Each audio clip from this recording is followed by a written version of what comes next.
Buffalo's going to need to turn up the pressure and force those, into situations where maybe they're going to give up explosives, but at the risk of letting Josh Allen stay on the sideline for 7-8 minutes, it might be worth it.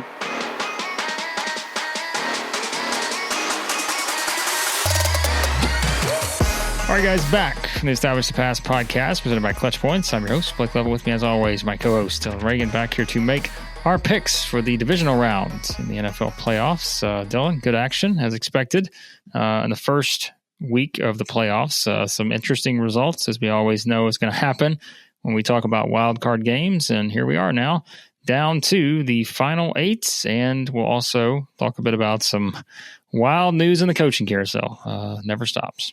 Yep. The divisional weekend, always one of the best of the whole season. We kind of trickle down to these 8 teams that are, in theory, should be the best 8 teams. Sometimes there's really a more dominant 5 to 6 teams in the league. We'll see if that kind of plays out with these games. It was a wild card. Yeah, I enjoyed all the games, but obviously only one really close showdown between the Commanders and Bucks. Otherwise, some maybe surprising outcomes, at least with how not close they were with the Texans, Chargers, and Rams Vikings games. But we'll get into the winners of those and their not the easiest matchups they have coming up. Obviously, we'll wrap up with Bills Ravens. Fittingly the last slot of the whole weekend. It kind of reminds me of a few years ago, the year the Rams won the Super Bowl after they won their divisional game against the Bucks. The final game of that weekend, that divisional round weekend, was Bills Chiefs, with that really famous end of the game where both teams were scoring long touchdowns, the 13 seconds for the Chiefs force overtime. Could we have another game like that? Bills fans probably, for their sake of their hearts, maybe don't want it to be that insanely close, but it does, when you look at a lot of the different breakdowns, it looks like that is going to be our, if we're not doing game of the week here with only 4 of them, but clearly that is the best game on this slate. But all 4 have a lot to offer for sure.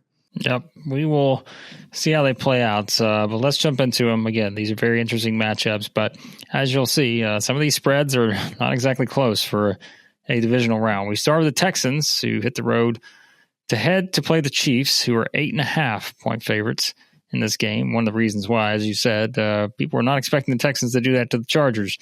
They did just that.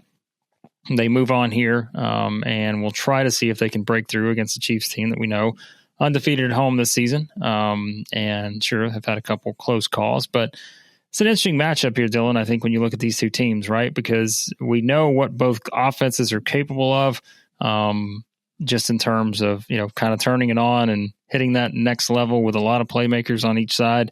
But we also know what the defenses have been capable of with these 2 teams in terms of looking at the numbers and just kind of seeing some of the statistical dominance in certain categories for these defenses. And so, it's kind of an interesting matchup here with these 2. Big point spread, but Texans were that team coming into the season. We said, if you're looking at their ceiling, they can be a team that can play for an AFC championship, but it is a game of matchups and doesn't feel like the best one here in Kansas City. Yeah, I worry obviously about Houston's offensive line and going against Spagnuolo and what that could mean for them. It's just you want to believe in what they were able to do at times last week, but it was really the defense kind of setting the tone. It wasn't necessarily a dominant offensive performance, even with the point totals they racked up. A lot of it was from that side.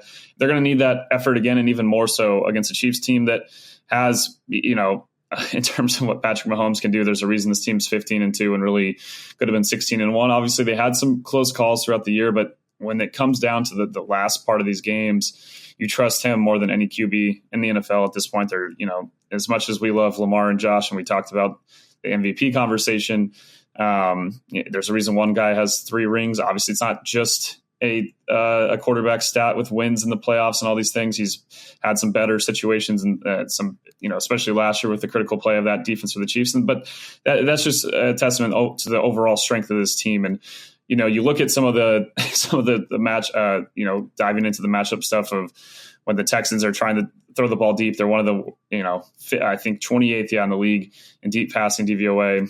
Chiefs 9th on defense. There's just rushing the ball. Even if Joe Mixon himself has looked like he found the fountain of youth and at times looks really good, just overall that offensive line, I do have concerns about how they're going to match up. I will say the Chiefs defense, even though they're, early in the season especially put up some solid performances, their weighted DVOA as things kind of panned out over the course of the season, which takes out the first few weeks or gives less weight to weeks 1 through 4 and even 5 through 12 to a certain extent. They're down in weighted defense at 22nd. So the Chiefs defense maybe isn't quite where it was last postseason, unlike last year where it really was finding its rhythm getting into the playoffs and turn it up a notch. Obviously the shining performance, especially against the Ravens in the AFC title game. They still gave up a lot of points to the Bills the round before, and that was they're probably out of all three really close calls that they had from the divisional through the Super Bowl last year.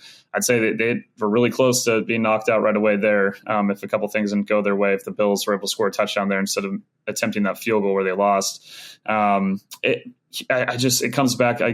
Despite even though the Chiefs defense maybe isn't where it was at that point last year, Houston's offensive weighted DVOA, and this is incorporating the playoff games from last weekend with all 32 teams, so that the 18 that missed it still are not going to be included there. But 26th in weighted offensive DVOA for Houston. It's still just a major question mark. If they want any chance, they're going to have to force turnovers, and Pat has just been so hard to do that in the playoffs. He's not going to force things.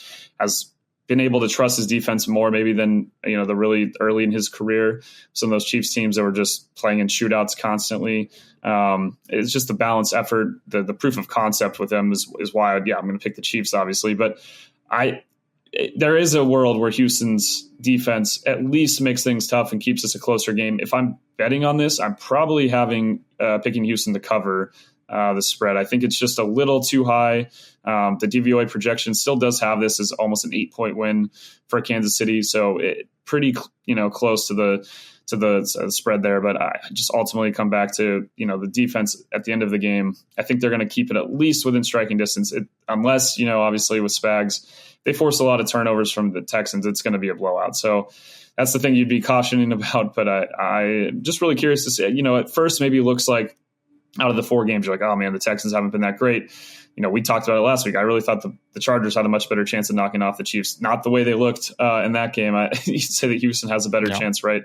If it's just on a 1-week sample. But I just don't know if they quite have the offensive firepower that they're going to need to have in coming years to be able to finally topple the Ravens or the Chiefs, the Bills. Obviously, they got to this round last year, the same 4 teams that we had in the AFC in the divisional round last year, but just a little bit different matchups. But they, it was clear after they blew out the Browns who the big boys are. There's 3 teams in this conference that have kind of run things for a few years here, even if the Chiefs have ultimately been the one making Super Bowls. But I'd say that Houston still has some more work to do before they break through and the Chiefs get the win.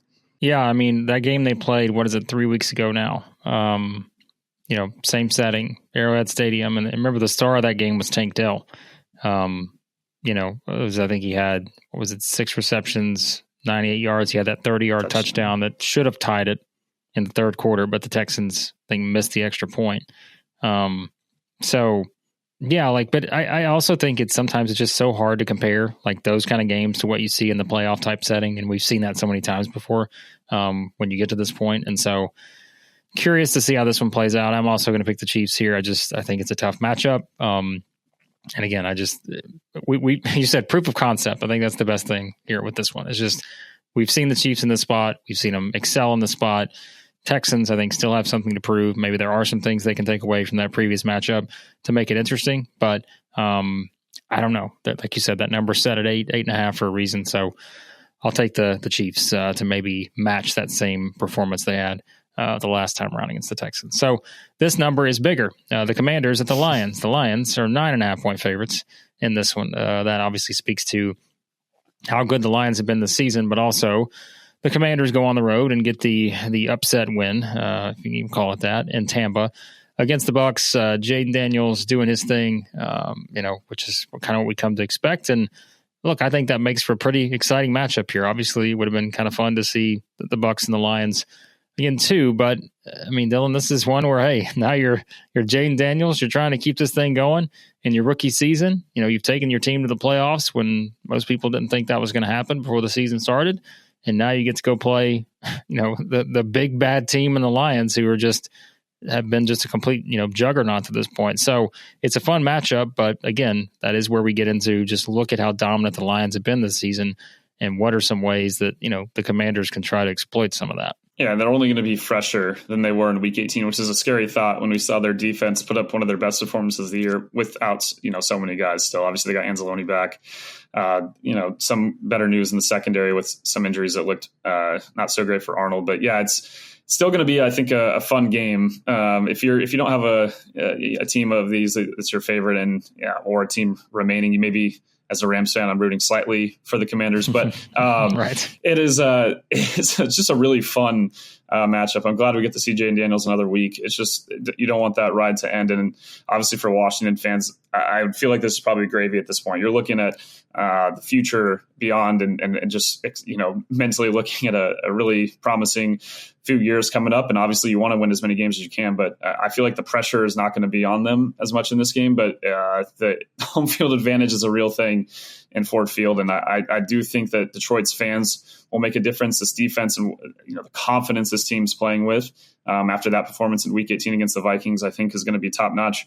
I do worry about just overall the main mismatch maybe of this whole thing is Washington's defense versus Detroit's offense. Detroit's offense is a juggernaut. They're third in weighted DVOA on that side of the ball, 18th for Washington's defense. Their weighted DVOA, they're trending slightly up, not as high up as some other teams that we'll talk about in a second with how they played late in the season. But it's just still a lot to make up for. We have David Montgomery's also reportedly playing in this game, right? Like to have that Thunder and Lightning back for Detroit is going to be a big deal. So even if Washington puts up points, which will be tough. I mean, Dan Campbell had a great quote they were asked about the struggles of Detroit's defense defending mobile quarterbacks. And he's like, who defends mobile quarterbacks well? Like this is a universal problem for teams. And I still expect Jayden Daniels to play with confidence, but we have seen some games where the offense just does stagnate a little bit. I could see, with the trust that you have at this point in Aaron Glenn and just overall the whole coaching staff for Detroit, but what they're going to be able to dial up with a couple of weeks here to prepare against Washington, I think is going to possibly be disruptive. And if they get a lead, it's just really tough because they can add offensive line and those running backs are just going to roll right through you. So picking the Lions here to win the game, they're DVOA has them as an 8.3 point winner. So, I mean, really close again to the spread, similar to the last game. It's just overall, you look at some of these on the next gen stat stuff, like where it's passing efficiency for the Lions, second on offense, the Commanders 23rd on defense, seventh offense of rushing efficiency versus 13th with the Commanders. They don't generate a ton of pressure. Like at most major matchup, they're just major mismatches in terms of the Commanders defense, how they defend play action versus what the Lions do, their ability to just throw in the short passing game, intermediate. Again, Washington struggles there are going to be mighty. So the Commanders are going to need to try to probably run the ball more than they want to. They've got to hopefully keep this game where it's within reason, where they don't have to constantly be throwing the football against the secondary that, the blitz packages that the Lions are going to want to do with Aaron Glenn.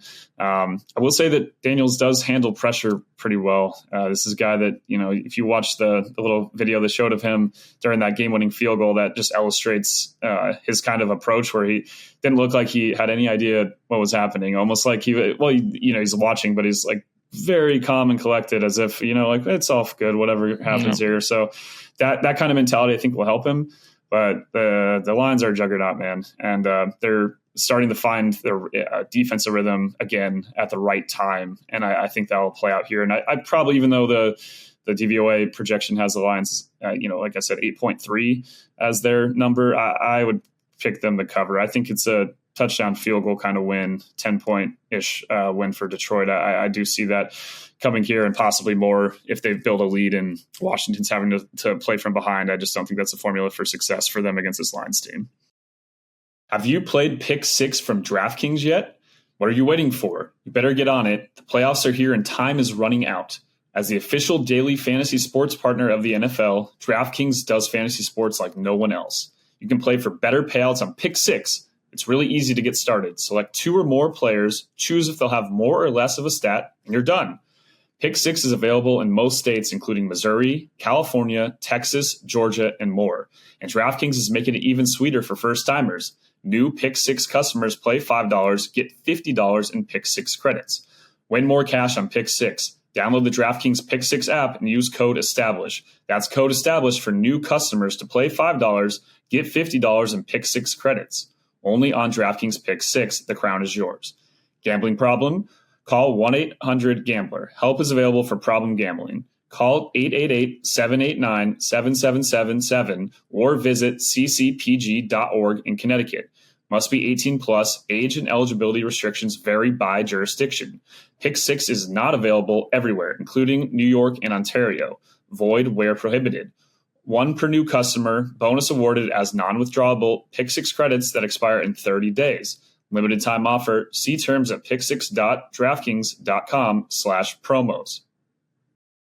Yeah, I'm not picking against the Lions here. They're my pick too. I just think, like you said, all the offense, focus is there, but I think the defense might wind up being the story of this game. We'll see if that's the case for the Lions. But yeah, I'll go with them too in this one. All right, the Rams at the Eagles. This one a little bit lower on the number. The Eagles are favored by 6 here in Philly. And, of course, the Rams coming off the win over the Vikings in just impressive fashion. No other way to put it. We're not expecting that kind of a one-sided performance in that game. But now they run into yet another juggernaut, it seems, in the playoffs, as the Eagles, we know, have just been playing really, really well right now. I mean, they are doing some really good things, coming off the 22-10 win against the Packers. And, yeah, I mean, when you look at this team at home this season too, Dylan, that's another thing that certainly stands out. 9-1 at home.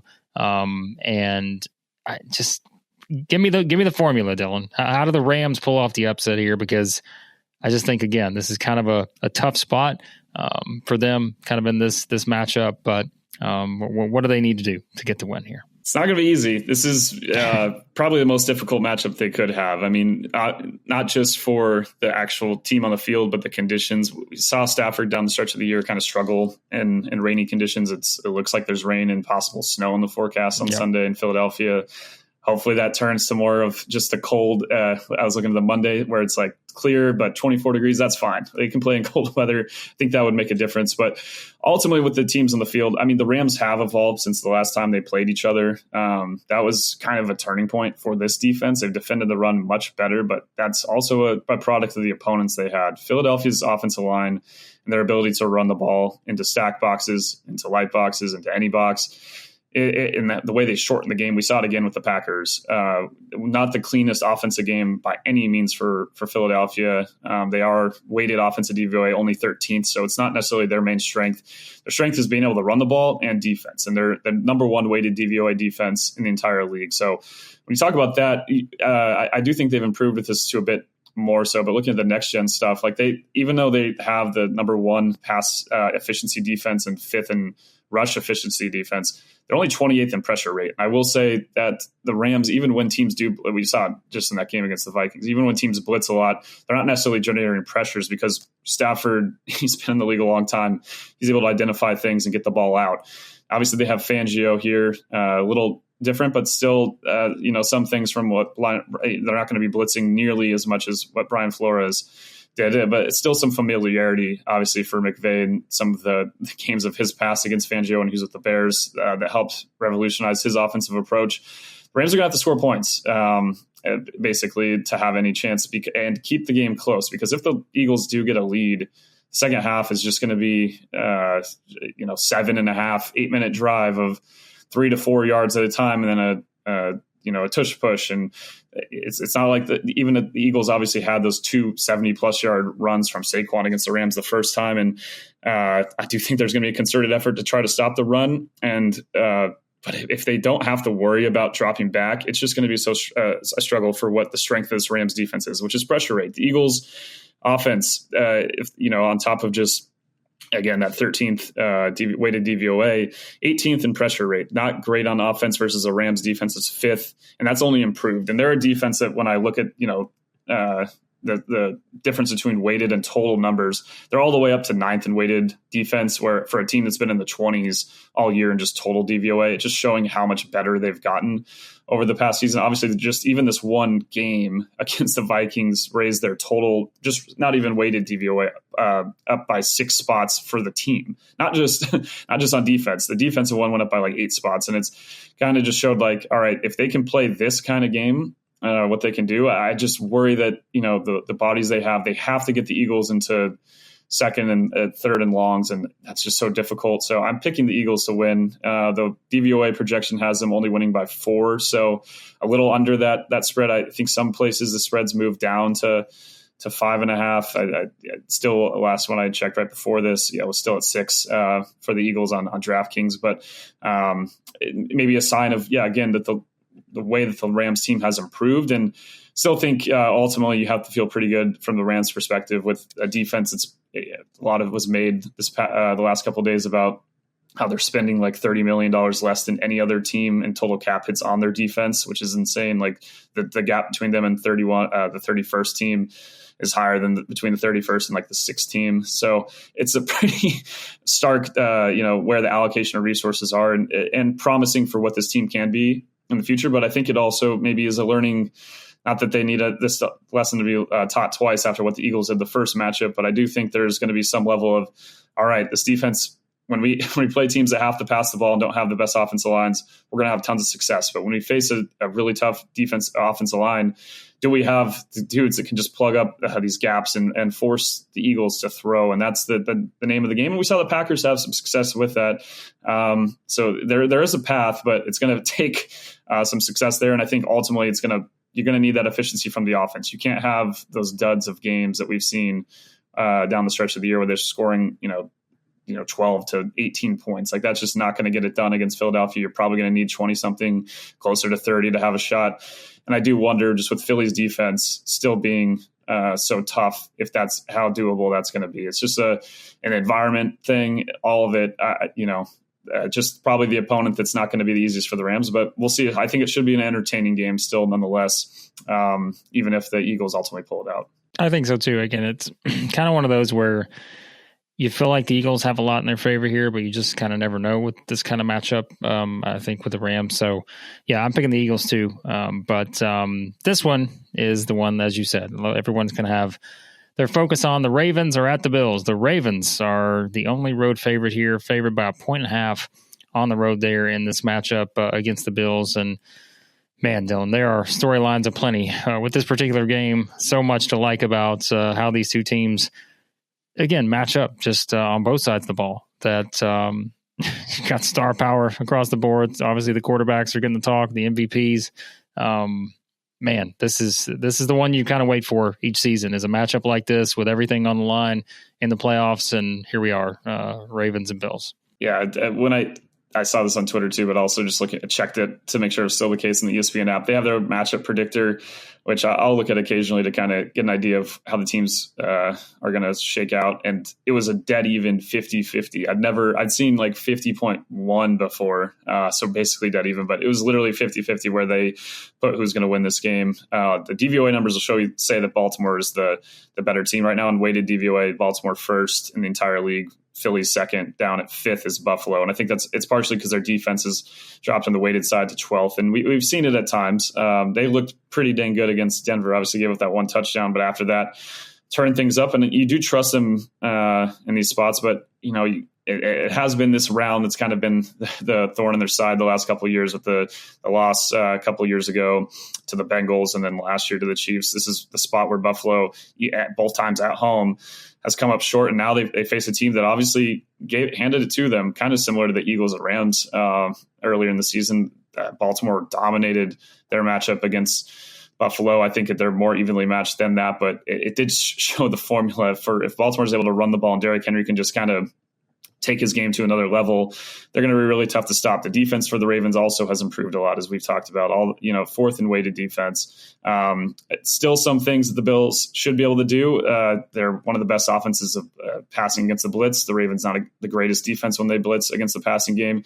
Intermediate parts of the field, passing versus pressure, all those kind of things. Josh Allen is unreal. The problem is, so is Lamar, and the numbers are pretty this is insane for the Ravens offense from next gen. They're the number 1 intermediate passing team in the league, number 2 passing versus no pressure, number 1 against play action versus passing with play action, and then number 1 overall passing efficiency. The Ravens are not just a ground and pound team. They are one of the best passing teams in the entire league. Buffalo is going to need to turn up the pressure and force those into situations where maybe they're going to give up explosives, but at the risk of letting Josh Allen stay on the sideline for 7-8 minutes, it might be worth it. I'd say that, if I'm the Bills, I'm trying to take some chances and force some turnovers. We saw the Ravens turn the ball over a few times in that AFC title game, and it really was the difference. Think of it, especially the Zay almost touchdown that he fumbled at the goal line, what that could have meant for the Ravens last year. Those are the kind of plays in the margins that I think will decide this matchup between these two QBs that have just been so fun to watch, and was disappointing to, the first time they played when it wasn't close. I don't think that'll be the case this time. I think it's going to come right down to the wire.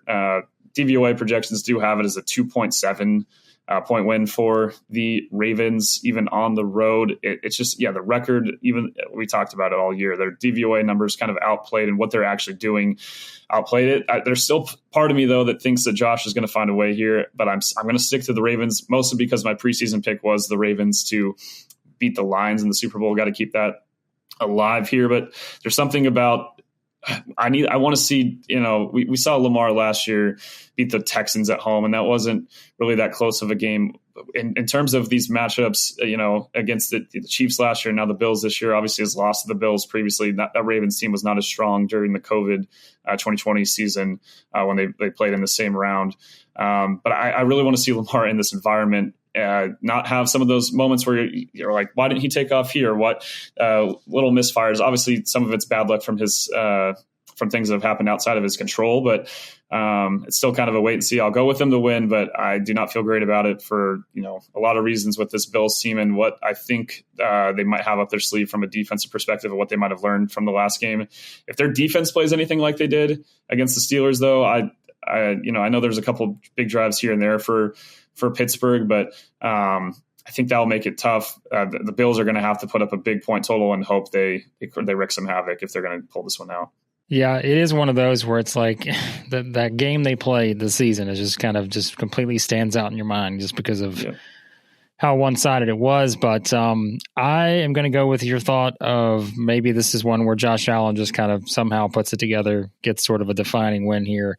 And I'm going to go with that because I just think that, it's the best matchup on the board. There's no question about it. And I don't think you can go wrong kind of making an argument for either team here, but I will take Josh Allen to find a way in this one to stop the Ravens, who, again, have just been tremendous. But so are the Bills, and so that makes for, again, a very, very fun and entertaining game, you would think, in this one. I think this will be a little closer than 35-10. So that's my prediction too, Dylan, for this matchup. So, all right, so we only differ on one, and it's this game here. But let's talk about some other stuff before we wrap up, because the coaching carousel, as we said, keeps turning and keeps getting more and more just absurd, I guess you could say. So we know the non-surprise is that Mike Vrabel is the new coach of the New England Patriots. I think we all saw that coming. Again, not really much of a surprise there. But the one that has now sort of turned everything upside down is the fact that Mike McCarthy and the Cowboys no longer together. And now all talk turns towards Deion Sanders and all the other possibilities you could have. Robert Saleh is getting an interview. Sounds like the first official interview for the Cowboys there. So Dylan, overall thoughts on kind of the way this coaching carousel is turning right now? Yeah, a lot made obviously of the timing of this for the Cowboys and how they could have gotten in some interviews with the Lions assistants and different guys that are still playing if they were more proactive. Obviously blocking McCarthy too from interviewing with the Bears. Just weird how the whole handling of it came out, and then it kind of being announced in the lead up to the Monday night game that day. It's just some weird kind of vibes going on. Hopefully did see some reporting that Jerry was at first, it seemed like kind of solo lone wolfing his thought process of these candidates. And never maybe Jerry Jones. Never maybe do that. Not so. Yeah, maybe it was more overstated. Maybe those reports, maybe the sources were folks with the Cowboys that wanted to have a bigger say. I'm not sure exactly, but nonetheless, in terms of when you think of candidates, there's stuff made about how Belichick would have been interested if he had known this was going to come open. Again, the timing of this, maybe Vrabel would have been in the mix if they had moved on last year. I know that it would have been hard with McCarthy's record, and still is kind of hard to understand this with given, in five, obviously the first season kind of a struggle, but after that, 3 really good seasons before this past one, where they're winning like 12 games a year, basically. I know there's some things to fix, and there's some, Troy Aikman said he doesn't know if it's a coveted job. I think it still is, just given some of the really talented players they have now, the way that they've handled that situation and let guys get a little more pricey than they probably should have been. Definitely a question. I know Dion is the main, really a big name that everyone is, a flashy kind of name that everyone's going to be talking about. Like you mentioned with Salo being in the mix. Dan Graziano had a piece on ESPN Plus yesterday predicting like all these, just based on his kind of feel the sources and situation, talking to other people at ESPN that are plugged in with some of these teams. He ultimately picked Kellen Moore, the Eagles offense coordinator, to be the guy, which, obviously was in Dallas previously, not just as a player, but as a coach, and has experience with being around with Dak, and ultimately do see that as, I see where that lines up in terms of Jerry finding a guy he's comfortable with. And it's not like the Cowboys have always hired the flashy name, like, before Dion, was Bill Parcells like the biggest name hire that they've had? It's not a lot of the hire. I mean, McCarthy to some extent, but I wouldn't say he was like in such high demand. There's a reason that he was out of coaching for a few years, right? Like, it wasn't like he was just going to be able to jump on a job real quickly. Jason Garrett, like, you've seen more guys that have kind of had a connection to Jerry and that he's familiar with. So that's where I see the Kellen Moore thing coming in. When you'd like them to cast a wider net, hopefully, than it seems like they are. Not that that's always leads to finding the right candidate, but at least in terms of learning things and using this as an opportunity to get as much info as you can. In that same piece, Graziano mentioned that many of his sources in the league expect Jerry to check in on college coaches like Lincoln Riley, Sarkisian, Marcus Freeman. I know we've mentioned Marcus Freeman's name with some other openings, but maybe that's ultimately where he tries to go to. But it's a wild card for sure. It's still more fresh than some things with the Raider job and some of these other ones where you're starting to feel like things are at least moving in certain directions. I still think there's a lot of uncertainty for the jobs we previously talked about.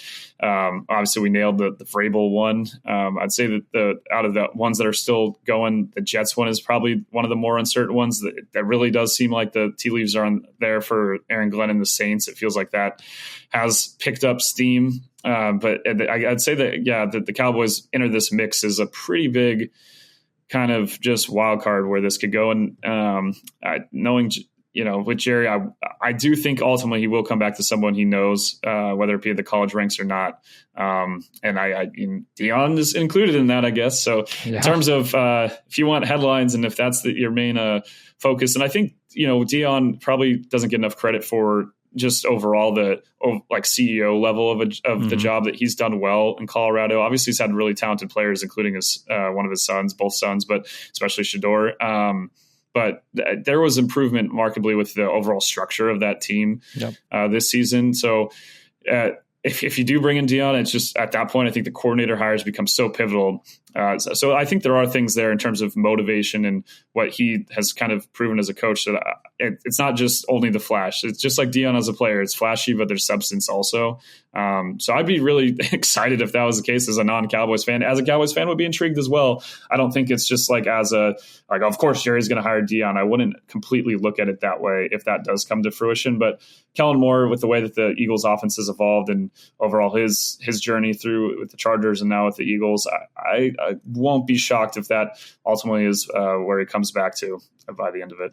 Yeah, that's the thing is like it's Jerry Jones, but as you said, there have been some predictable trends in terms of how he approaches this stuff, but you also look at it from the standpoint, like you mentioned, like the flash with Dion and wanting to make a big splash with a hire. You could absolutely see him go in that direction, but you mentioned it too. Like, I don't think Dion has gotten enough credit for sort of taking that step back maybe a little bit from where he was that first go around, where it's like, okay, I realize I have to do this a little bit differently. And certainly at the NFL, you have to do it even more differently, I would think. And so it would be curious, but Kellen Moore is the name that would make the most sense. Beyond that, I would believe, again, we talked about like Robert Saleh interviewing and all that. I just don't see them going that direction right now. It does feel like, they're going to stick to the offensive sort of minded theme, I would think. Again, whether it's Kellen Moore or Dion, that's going to be, because then it becomes, you're looking at ways to trade up to get picks and all this kind of stuff. And we know, look, the people are throwing out the Dak Prescott to the Titans trade and all this other stuff. There's some financial situations there that would complicate that, but you just never know, like you said. And I think that's what's going to make it fascinating with kind of seeing where all these teams go. Again, whether it's Bears, Saints, Cowboys, and so forth. So, yeah, 100%. The one that I'm still that surprisingly seems like it's coming, maybe not to the same level of Saints with Glenn in terms of clarity. Say the Raiders situation, the fact that Ben Johnson keeps rising up and is one of, that's Graziano's prediction. Vinny Bonsignori, who used to be a beat writer here for the Rams in LA now, is in Vegas covering the Raiders, also has said, like, was pretty staunchly like, this isn't going to happen. Ben, this isn't like, there's not interest here, to now being like, this is certainly gaining momentum with some of his inside sources. That one's a little surprising. I know Tom Brady's impact in terms of that. You talk about Flash too, not that Tom necessarily is trying to do this, but you see the video of him when he got introduced as a part owner and the whole building standing ovation. It seems like there's a noted effort to make him a big part of this and have his influence and what he means. And it does seem like, to some extent, that message might be landing with Ben Johnson's camp. And obviously he's focused on the game against the Commanders that we just talked about. But that one is maybe in terms of, these jobs and how things have changed. Just, when we last talked, the Raider job, we kind of expected it to open, but it wasn't a sure thing quite yet when we recorded that, to now where it has moved to the point where some of the like more CEO types, like a Pete Carroll, have been mentioned too. I think even in the Bears conversation, he's been there. But with Ben Johnson, it always, as we talked about last time, we were like, all right, we have the Patriots and the Bears here, and we kind of thought Vrabel and Ben Johnson in some order, and most likely Vrabel to the Patriots and Ben to the Bears made sense. But I guess it, depending on his opinion, I think he probably has a strong opinion of Caleb, but there is something to be said, even without the QB situation figured out, for Ben having a clean slate and having the fact that their own GM and would be coming in with him at the same time. And a lot of the reporting on Telesco getting fired by the Raiders, it wasn't about necessarily his job. He probably had one of the better drafts that the Raiders have had in a long time, with 3 impact guys taken with their first 3 picks. But I still think that ultimately, if I had to guess where Ben ends up, I would say still the Bears. But man, everything's pointing Raiders, and that's a good thing for them. We talked about this a bit previously. There's the tug and pull of the offensive minded head coach and versus like the CEO type, and how much do they really understand? And you're taking some of that risk, but it's not that we haven't seen guys like, and to expect everyone to be like McVay or Shanahan is probably not fair in terms of their ability to call plays and lead a whole operation. But I'd say with Ben Johnson's experience and what he's seen, as we kind of mentioned last time with the Lions, I'd be less worried there. He's been picky with this before. And I think at a certain point, you do need to kind of roll the dice on that. Like, worst case, yeah, you're going to have to tear it down again in a few years, but it's not like you haven't been doing that for a long time anyway with the Raiders organization. So I see, I saw the Pete Carroll thing and I'm like, it just doesn't inspire the same excitement. Like I could see Pete with the Bears being an interesting kind of match in terms of, all right, if we get the right coordinator hire in here with this team and just, we need to get the whole thing kind of the ship on the right path and get some of these positive vibes going. I could see Pete being an interesting fit kind of there, but with the Raiders, I think Ben Johnson, that you're going all in on him. If you have to pivot from there, that's great. But I think if I'm a Raiders fan, I'm looking at that, and that's the guy that I'm getting the most excited about, and the opportunity to have kind of a clean slate of, all right, you and this GM, let's build this thing the right way, just like you were a big part of in Detroit. Obviously, was there before Dan Campbell and was retained by Dan Campbell. They had experience together, I think, on Miami's staff previously. So Ben Johnson's also not like some of these guys from the Shanahan tree. that we discussed. Ben Johnson has kind of his own. There's a good piece in The Athletic a few weeks ago just about his scheme, and it's just a little more. Even though it's obviously pulling from, nothing's completely new in this league. He's pulling from a lot of different places. It still has some different elements than some of these other ones. And I think his ability to adapt to his situation has been proven.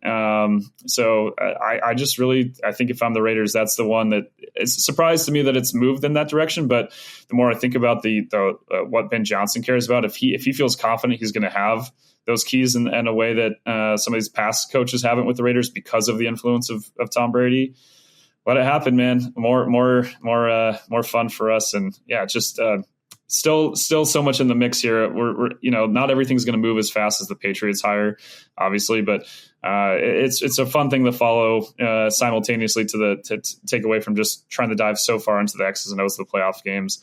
Obviously, it won't be too long until we have draft and free agency conversations, but at this point, man, it's a fun time if you're into the drama side of things in the NFL.